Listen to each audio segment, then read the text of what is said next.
تبارك الذي نزل الفرقان على عبده ليكون للعالمين نذيرا. الحمد للہ سبحان اللہ وبحمدہ سبحان اللہ العظیم. اشہد ان لا الہ الا اللہ وحدہ لا شریک لہ واشہد ان محمدا عبدہ ورسولہ. اللہم صل علی محمد وعلی آل محمد کما صلیت علی ابراہیم وعلی آل ابراہیم انک حمید مجید. اللہم بارک علی محمد وعلی آل محمد کما بارکت علی ابراہیم وعلی آل ابراہیم انک حمید مجید. اما بعد، آج سے چند روز پہلے ایک کلپ جو کہ فواد خان صاحب کی طرف سے گردش کر رہا تھا، اس کے جواب میں نے تقریباً 17 منٹ کا ایک کلپ بھیجا. اس کلپ کے جواب میں صدیق رضا صاحب جو کہ اہل حدیث ہیں اور جماعت المسلمین پر وقتاً فوقتاً الزامات عائد کرتے رہتے ہیں اور جماعت المسلمین کے خلاف ہمیشہ محاذ آرائی میں رہتے ہیں، ان کی طرف سے 1 گھنٹے کا تقریباً کلپ آیا ہے. وقت نہ ملنے کی وجہ سے میں سن نہیں سکا اور نہ سن پانے کی وجہ سے میں جواب نہیں دے سکا. اب کچھ وقت ملا ہے، سنا اور اس کا جواب بھی دیے دیتا ہوں. سب سے پہلے انہوں نے میری ایک تحریر کا تذکرہ کیا جس کا وہ کافی عرصے سے تذکرہ کر رہے ہیں اور کہتے ہیں کہ آپ کے اپنے خرچے سے چھپی ہوئی کتاب، آپ کی لکھی ہوئی کتاب وغیرہ وغیرہ. تو یہ میں آپ کو عرض کر دوں کہ میرے خرچے سے میری کوئی کتاب نہیں چھپی، نہ جماعت المسلمین کے خرچے سے میری کوئی لکھی ہوئی کتاب چھپی، اور نہ ہی میں نے آج تک کوئی کتاب لکھی ہے. لہٰذا مسلمین اس بات سے دھوکہ نہ کھائیں کہ میں نے کوئی کتاب چھاپی ہے یا میں نے کوئی کتاب لکھی ہے یا جماعت المسلمین کی طرف سے میری کوئی تحریر کردہ کتاب چھپی ہوئی ہے. ایسا کچھ بھی نہیں ہے. آج سے تقریباً 5 سال پہلے ایک مناظرہ ہوا تھا دھوکے کے ذریعے سے، جس کا مسلمین کو نہیں معلوم تھا، اور مناظرہ تقریباً 3 گھنٹے تک جاری رہا تھا. اس مناظرے کے اندر صدیق رضا صاحب اپنی گزشتہ روایات کو برقرار رکھتے ہوئے جماعت المسلمین پر طنز و تضحیک کے تیر برسائے ہیں اور جماعت المسلمین کی طرف انتہائی نازیبا الفاظ بھی استعمال کرتے رہے اور جماعت المسلمین پر مختلف قسم کے الزامات بھی عائد کرتے رہے.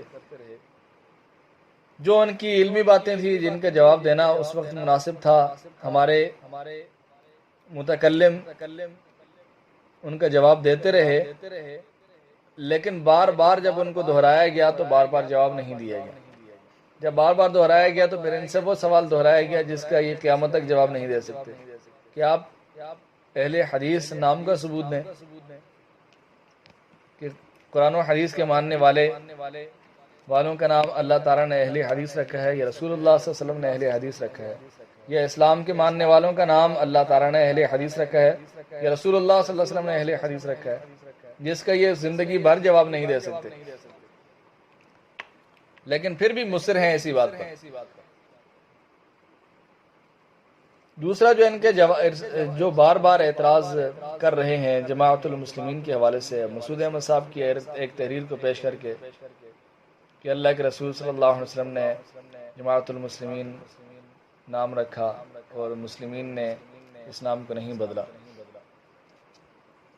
اس بات کو بار بار پیش کر کے مسعود احمد صاحب کی طرف جھوٹ بھی منسوب کرتے ہیں کہ مسعود احمد صاحب نے جھوٹی حدیث گھڑی ہے اور اسی کی بنیاد پر، اور ساتھ یہ بھی کہتے ہیں کہ جس طرح حریثہ والے نے حدیث گھڑی تھی اپنا حریثہ بیچنے کے لیے، تو اسی طرح سے مسعود احمد صاحب نے جو ہے حدیث گھڑی جماعت المسلمین میں لوگوں کو شامل کرنے کے لیے. بہت بڑا جھوٹ ہے یہ جماعت المسلمین پر اور مسعود احمد صاحب پر۔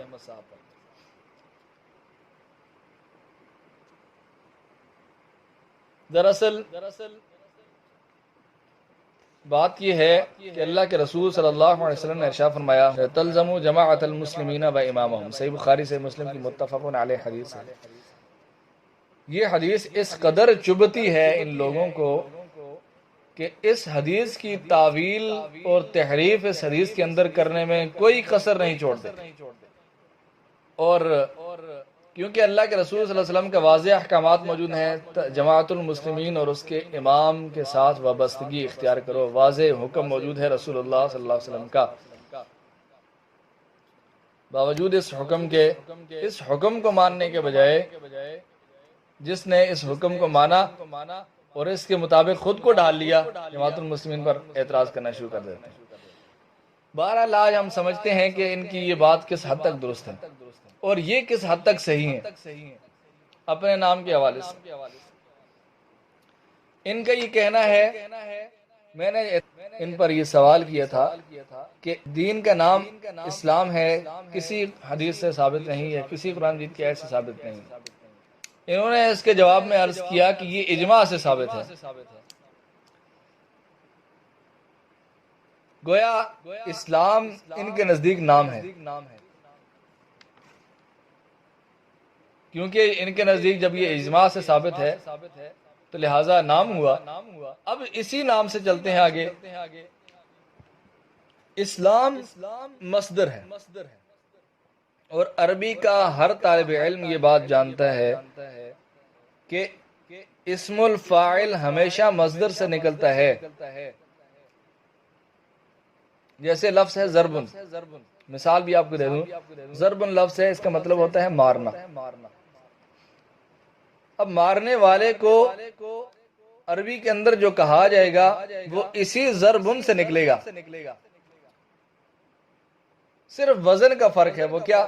ضربن سے ضاربن، فاعلن کے وزن پر آئے گا۔ اسی مصدر سے اسم الفاعل نکلا ہے، اور یہ عربی کا مسلمہ اصول ہے، عربی لغت کا۔ یہ کیونکہ لغت کے بڑے دعوے دار بھی ہیں تو اس لیے ذرا لغت بھی ان کے سامنے، عربی قواعد کے لحاظ سے بھی ان کے سامنے رکھ دیا جائے تاکہ تبھی شاید سمجھ آ جائے۔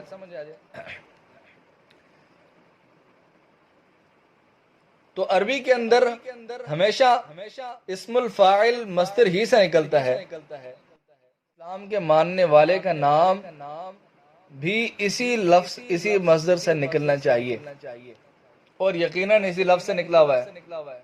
کیا؟ مسلم۔ اسلام کے ماننے والے کا نام مسلم ہو سکتا ہے عربی لغت کے اعتبار سے بھی۔ میں سوال بھی کرتا ہوں ان لوگوں سے اس کے ساتھ کہ اسلام کا اسم الفاعل اہل الحدیث، اہل القرآن یا حزب اللہ، انصار اللہ، یا کوئی اور نام جن کو آپ پیش کرتے ہیں وہ آپ ثابت کر دیں عربی لغت کے اعتبار سے کہ اسلام کا اسم الفاعل یہ بھی ہو سکتے ہیں۔ جب ضربن پر عمل کرنے والا ضارب ہوتا ہے، نصرن پر عمل کرنے والا ناصر ہوتا ہے، تو اسلام پر عمل کرنے والا مسلم کیوں نہیں ہوتا ہے، اہل حدیث کیوں ہوتا ہے؟ اور یہ مسلمین کی صفات ہیں، اس بات سے کسی کو بھی انکار نہیں ہے۔ حزب اللہ، انصار اللہ وغیرہ یہ تمام کی تمام مسلمین کی صفات ہیں۔ ہم بات کر رہے ہیں ذاتی نام کی۔ اللہ نے مسلمین نام رکھا اور مسلمین کی اجتماعیت کو رسول اللہ صلی اللہ علیہ وسلم نے جماعت المسلمین کہا۔ اب ہم اس کی بات کر رہے ہیں، کسی ذاتی نام، کسی صفاتی نام کے حوالے سے بات نہیں کر رہے۔ عربی لغت کے اعتبار سے یہ بات تو ثابت ہو گئی کہ اسلام کے ماننے والے کا نام مسلم ہی ہو سکتا ہے۔ اب آتے ہیں قرآن و حدیث کی طرف، تو اللہ تعالیٰ نے یہ فرما دیا ہوا سماکم المسلمین من قبل وفی ھذا، کہ اللہ نے تمہارا نام، اسلام کے ماننے والوں کا تمہارا نام مسلمین رکھا ہے۔ اور یہ بات اللہ تعالیٰ نے مہر ثبت کر دی اس بات پر کہ اللہ تعالیٰ نے اسلام کے ماننے والوں کا نام مسلمین رکھا ہے۔ سب سے پہلے دین کی بات کہ دین اللہ تعالیٰ نے اسلام کو پسند فرمایا، اور دین کا نام اسلام ہے، یہ ان کی اجماع سے ثابت ہے. یہ کہتے ہیں جیسا کہ ان کے بقول. تو اسلام کے ماننے والا مسلم ہوتا ہے عربی لغت کے اعتبار سے بھی، قرآن و حدیث کی روشنی میں بھی. ہوا سماکم المسلمین من قبل وفی ہذا، مسلمین کی اجتماعیت. تیسری چیز آگی، سب سے پہلے تو اسلام قبول کرنا. اسلام قبول کرنے والا مسلم بن جاتا ہے. اب مسلم بن جانے والا اجتماعیت کی صورت میں رہیں گے تو مسلمین کی اجتماعیت کی اضافت، جماعت کی اضافت بھی مسلمین کی طرف ہوگی نا.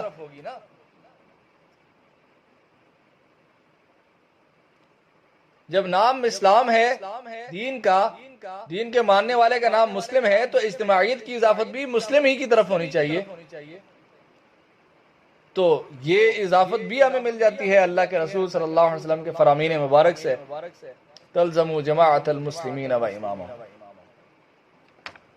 صحیح بخاری سے مسلم، جماعت المسلمین اور اس کے امام سے لزوم اختیار کرو. دوسری اضافت فَأَمَّا الْحُيَّةُ فَيَشْهَدْنَ جَمَاعَةَ الْمُسْلِمِينَ وَدَعْوَتَهُمْ. صحیح بخاری کتاب العیدین. اور اسی طرح سے اور کئی احادیث ہیں. بہرحال یعنی کہ اسلام، مسلم اور جماعت المسلمین،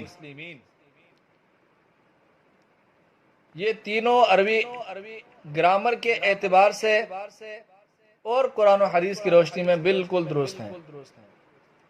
اگر آپ مسلم کو چینج کرتے ہیں، اہل حدیث رکھتے ہیں، تو اسلام لفظ کو بھی چینج کریں. جب مسلم اسلام کو نہیں چینج کر سکتے تو مسلم اور جماعت المسلمین پھر تینوں کو چینج نہ کریں.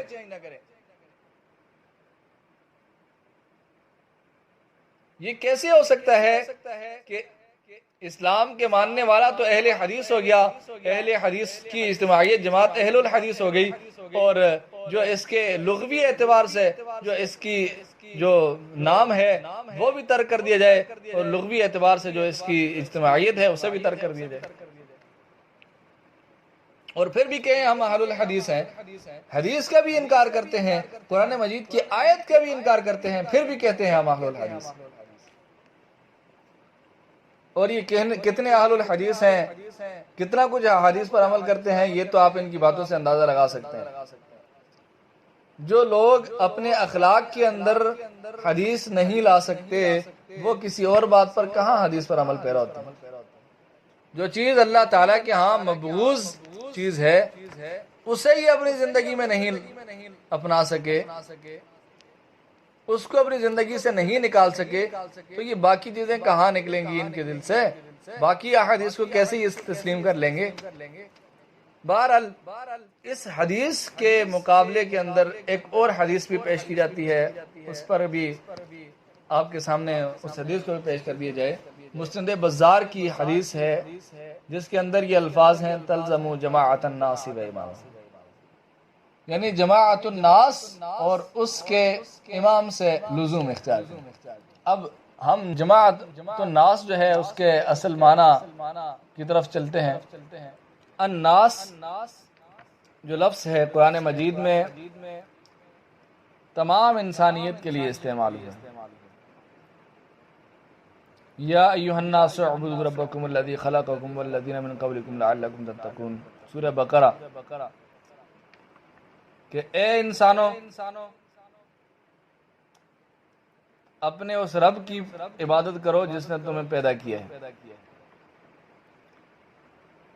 اسی طرح سے لغت کی کتابوں کی طرف القاموس الوحید، جس کو یہ بہت بہتر سمجھتے ہیں، اس کی طرف جائیں تو اس میں بھی الناس اس کے متعلق لکھا ہوا ہے لوگ. بنو آدم کے لیے بطور اس میں جمع وضع کردہ لفظ، اور اس کا واحد لکھا ہوا ہے انسان، اور ساتھ یہ لکھا ہوا بھی ہے کہ یہ خلاف قیاس ہے. یعنی کہ الناس سے مراد صرف مسلمین نہیں ہوتے، بلکہ الناس سے تمام بنی آدم مراد ہے۔ اور جب تمام بنی آدم مراد ہے تو بنی آدم میں عیسائی بھی شامل ہوتے ہیں، یہودی بھی ہیں، آتش پرست بھی ہیں، بدھ مت بھی ہیں، اور ہندو بھی ہیں۔ الغرض تمام قومیں اور ہر قسم کا مشرک بھی الناس میں شامل ہوتا ہے۔ اب بات آ جاتی ہے تلزم جماعت الناس و امامہم، کہ جماعت الناس سے کیا مراد ہے؟ لا محالہ جماعت الناس سے مراد عیسائی یا یہودی یا ہندو یا سکھ تو نہیں ہو سکتے، حالانکہ الناس تو وہ بھی ہیں، یا الناس سے وہ نکل جاتے ہیں؟ بتائیں، یہ لفظ تشریح طلب ہے، تلزم جماعت الناس و امامہم، یہ لفظ تشریح طلب ہے، یہ اپنی تشریح بیان کرنے کے لیے کسی دوسرے لفظ کا محتاج ہے، کیونکہ الناس سبھی کے لیے استعمال ہوتا ہے۔ پھر تشریح کی ضرورت پڑتی ہے کہ جب الناس میں ہندو بھی الناس میں آتے ہیں، عیسائی بھی الناس میں آتے ہیں، اور یہودی بھی الناس میں آتے ہیں، باقی تمام مذاہب الناس میں آتے ہیں، تو پھر الناس کی وضاحت کی ضرورت ہے کہ الناس جماعت الناس سے کیا مراد ہے۔ پھر لوٹ کر اس کی حدیث کی طرف آنا پڑتا ہے۔ الناس تو عام لفظ ہو گیا نا، المسلمین خاص لفظ ہے۔ الناس تمام بنو آدم کے لیے بولا جاتا ہے، المسلمین اسلام کے ماننے والوں کے لیے بولا جاتا ہے۔ تو لہٰذا الناس تلزم جماعت المسلمین اور تلزم جماعت الناس دونوں ایک ہی ہیں۔ جماعت الناس سے مراد بھی جماعت المسلمین ہی ہے۔ اب تھوڑی سی اس حدیث کی طرف چلے جاتے ہیں۔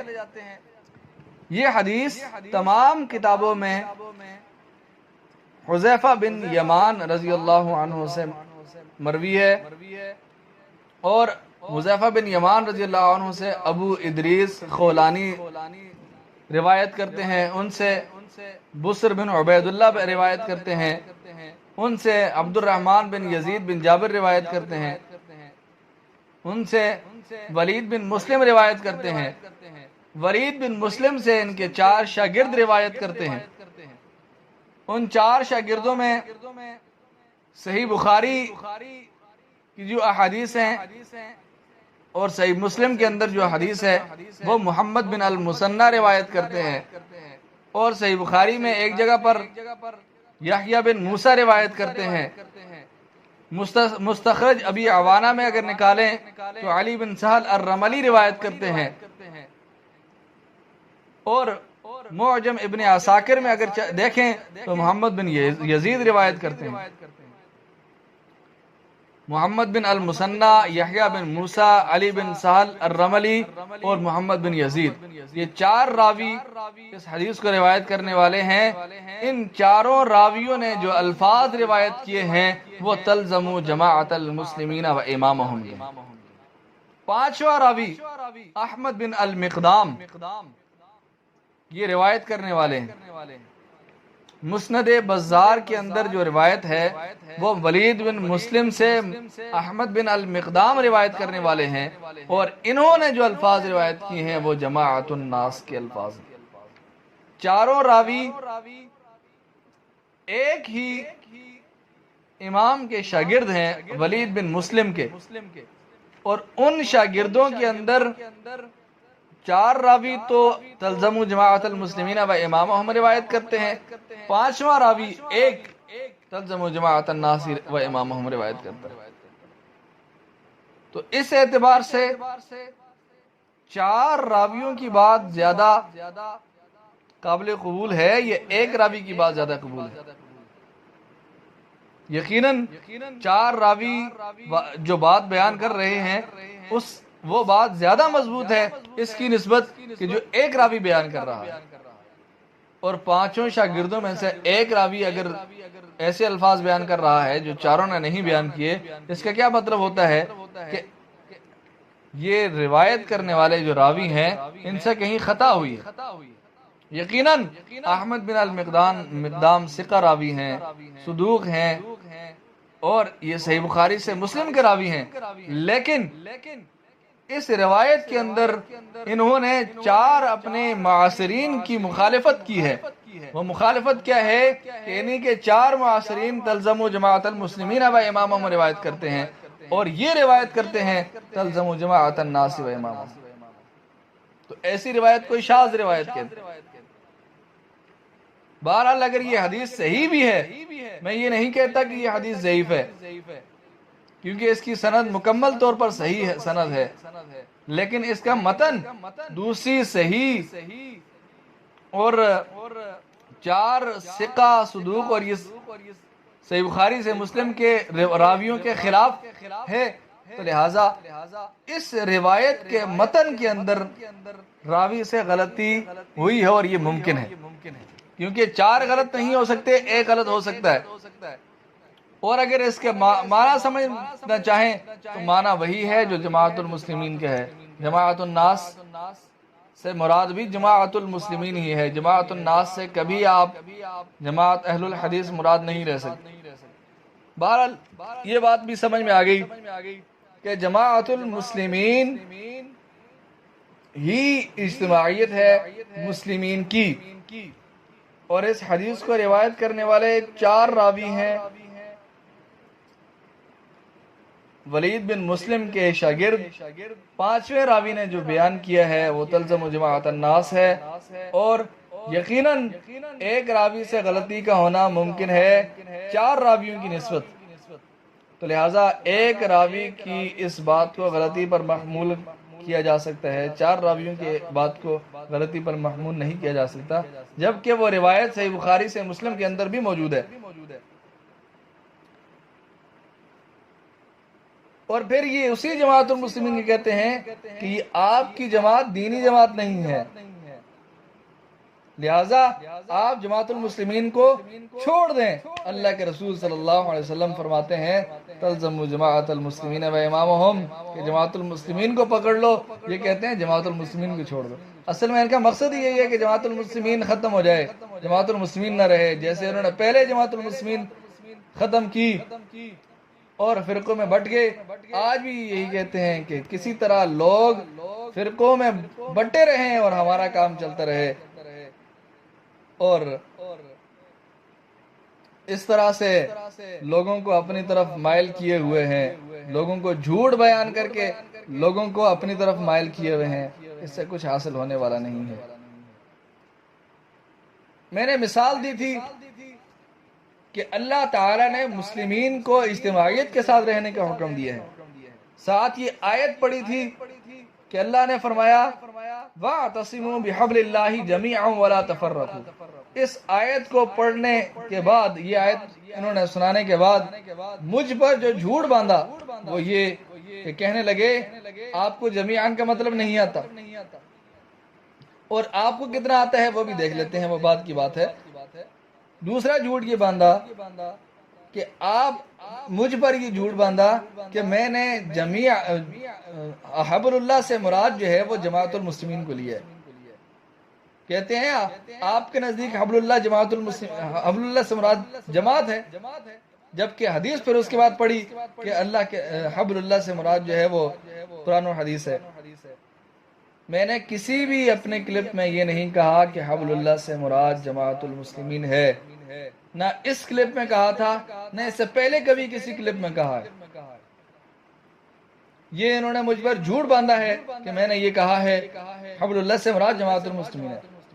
میں نے یہ ترجمہ کیا تھا وَاعْتَصِمُوا بِحَبْلِ اللَّهِ جَمِيعًا وَلَا تَفَرَّقُوا، کہ اللہ کی رسی کو سب مل کر اجتماعیت کی صورت میں پکڑو، بجائے اس آیت پر غور کرنے کے انہوں نے جمیعاً کا جو میں نے معنی کیا تھا کہ جماعت کی صورت میں انہوں نے کہا کہ آپ نے حبل اللہ سے مراد جماعت لے لیا، جبکہ اللہ کے رسول صلی اللہ علیہ وسلم فرماتے ہیں حبل اللہ سے مراد جماعت نہیں ہے، بلکہ حبل اللہ سے مراد اللہ کی کتاب ہے اور رسول اللہ صلی اللہ علیہ وسلم کی سنت ہے۔ میں بھی یہی کہتا ہوں حبل اللہ سے مراد اللہ کی کتاب اور رسول اللہ صلی اللہ علیہ وسلم کی سنت ہے، جماعت المسلمین یہی کہتی ہے، کیونکہ حدیث میں یہ بات وارد ہو چکی ہے۔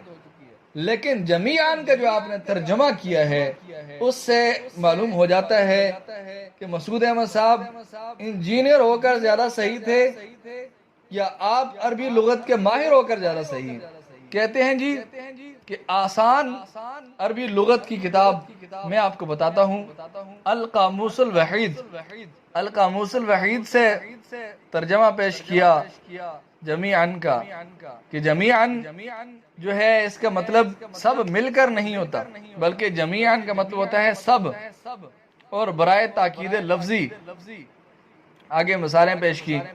کہتے ہیں المنجد سے تو القاموس الوحید بہرحال بہتر۔ المنجد سے بہتر کیوں ہے؟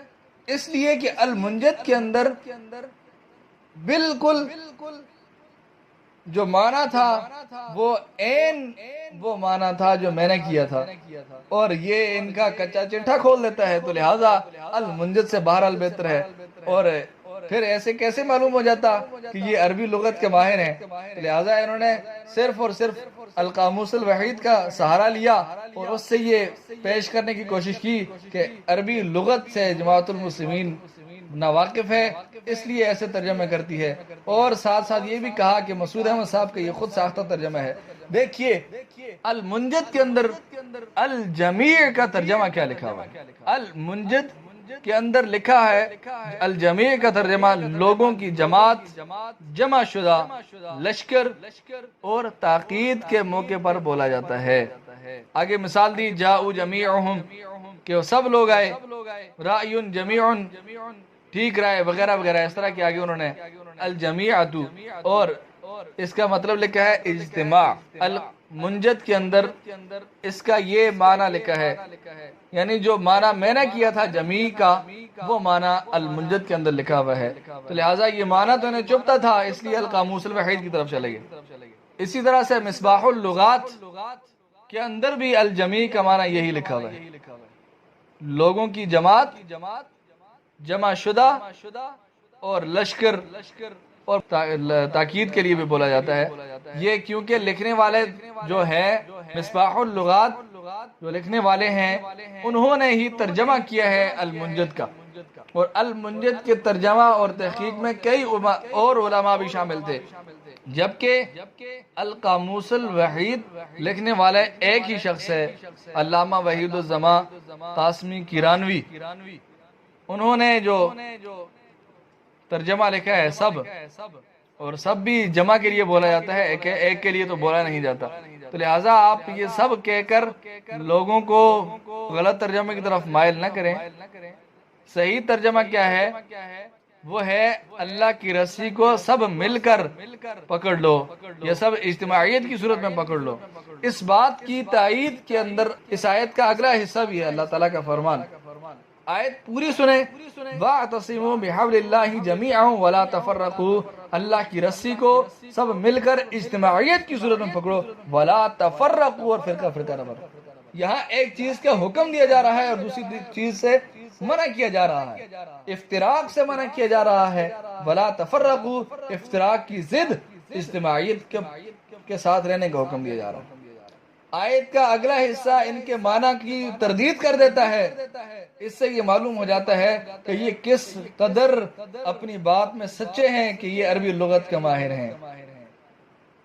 مسعود احمد صاحب تو انجینئرنگ میں بھی اور عربی لغت میں بھی ماہر ثابت ہوئے، لیکن آپ نہ کسی اور معاملے میں ماہر ثابت ہوئے۔ جو آپ نے معاملہ پکڑا تھا عربی کیا، اس لغت میں بھی مہارت آپ نہ حاصل کر سکے تو کیا حاصل ہوا آپ کو؟ صرف اور صرف الزام تراشی کرنے سے کچھ نہیں ہوتا، اور آپ کا کام تو ہے ہی الزام تراشیاں کرنا، اور آپ جو اہل حدیث کہلانے والے جو احادیث کی دھجیاں بکھیرتے ہیں وہ سب کے سامنے ہے۔ لہٰذا میں آپ کے وہ حرکتیں جو آپ نے ایسی حرکتیں کی ہیں جن حرکتوں کا ایک مسلم متحمل نہیں ہو سکتا، جس غلاظت کا ایک مسلم متحمل نہیں ہو سکتا، جیسی بد کلامی کا متحمل ایک مسلم نہیں ہو سکتا، میں بھی ایسے فحاشی اور بد کلامی بد زبانی کے الفاظ استعمال نہیں کروں گا۔ آپ کے وہ الفاظ آپ کو مبارک، لیکن آپ اپنی اس بات پر غور کیجئے گا کہ آپ نے کہا جماعت المسلمین کو چھوڑ دیجئے، اللہ کے رسول صلی اللہ علیہ وسلم کا حکم ہے تلزموا جماعت المسلمین و امامہم۔ دوسری بات یہ اسلام مصدر ہے، اسلام کا اسم الفاعل مسلم ہوتا ہے. اللہ تعالیٰ نے نام مسلم رکھا ہے. اللہ کے رسول صلی اللہ علیہ وسلم نے مسلمین کی اجتماعیت کو جماعت المسلمین کہا ہے. اور عربی قواعد کے اعتبار سے اسلام کے ماننے والا مسلم، اسلام کے ماننے والوں کی اجتماعیت جماعت المسلمین ہو سکتی ہے. آپ یہ بات ثابت کریں کہ اسلام کے ماننے والا اہل الحدیث اور اسلام کے ماننے والوں کی اجتماعیت جماعت اہل الحدیث ہوتی ہے. یہ بات آپ کو ثابت کرنی پڑے گی عربی قواعد کے اعتبار سے اور قرآن و حدیث کی روشنی میں. نہ آپ عربی قواعد کے اعتبار سے یہ بات ثابت کر سکتے ہیں، نہ قرآن و حدیث کی روشنی میں بھی میں یہ بات ثابت کر سکتا ہوں. اور الجمیع کے حوالے سے جو آپ نے لوگوں کو دھوکہ دیا وہ بھی میں نے آپ کے سامنے کھول کے رکھ دیا ہے کہ آپ نے المنجد سے راہ فرار اختیار کی صرف اور صرف اس لیے کہ المنجد آپ کے معنی کی تردید کرتا ہے. آپ المنجد کو نہ بھی لیں، قرآن مجید کی وہی آیت آپ کے معنی کی تردید کرتی ہے کہ جہاں پر ایک چیز کا حکم دیا جا رہا ہے اس کے متضاد چیز سے منع کیا جا رہا ہے. اور افتراق کی ضد اجتماعیت ہوتی ہے، اور اللہ تعالیٰ پہلے ٹکڑے میں اجتماعیت کا حکم دے رہا ہے اور دوسرے ٹکڑے میں افتراق سے بچنے کا حکم دے رہا ہے. تو لہٰذا کسی بھی لحاظ سے آپ کی یہ 1 گھنٹے کی گفتگو فائدے مند نہیں ہے. اپنے رویے پر غور کریں، میرا آپ کو مشورہ ہے، اور اللہ کے رسول صلی اللہ علیہ وسلم کے ان فرامین پر بھی غور کریں، اور ساتھ ساتھ اس بات پر بھی غور کریں کہ اللہ تعالیٰ نے بغض رکھا ہے ایسے لوگوں سے جو بد کلامی بد زبانی سے پیش آتے ہیں. تو آپ کی یہ بد کلامی اور بد زبانی اللہ تعالیٰ کیا قبول کر لیں گے؟ تو ایسی باتوں سے گریز کریں کہ جو باتیں آپ ہی کے گلے پڑ جائیں. خاص طور پر کم از کم اگر آپ ایسی باتیں کرتے ہیں تو خود کو اہل الحدیث بھی نہ کہیں. یہ نہ کہیں کہ میں حدیث کا ماننے والا ہوں، پھر یہ کہیں کہ میں جماعت المسلمین کے مخالفت کرنے والا ہوں. صرف اہل حدیث نہیں ہوں، میں حدیث کا ماننے والا بھی نہیں ہوں، میں صرف جماعت المسلمین کی مخالفت کرنے والا ہوں. اپنے آپ کو یہ کہا کریں تاکہ کم از کم لوگوں کو یہ مغالطہ تو نہ ہو کہ یہ حدیث کا ماننے والا ہے اور حدیث ہی کا انکار کرتا ہے. کم از کم لوگوں کو یہ تو نہ ہونا کہ یہ حدیث کا ماننے والا ہے اور حدیث پر عمل ہی نہیں کرتا. بہرحال اللہ تعالیٰ ہمیں سمجھنے اور عمل کرنے کی توفیق عطا فرمائے. اقول قولی ھذا واستغفر اللہ لی ولکم. تبارك الذي نزل الفرقان على عبده ليكون للعالمين نذيرا.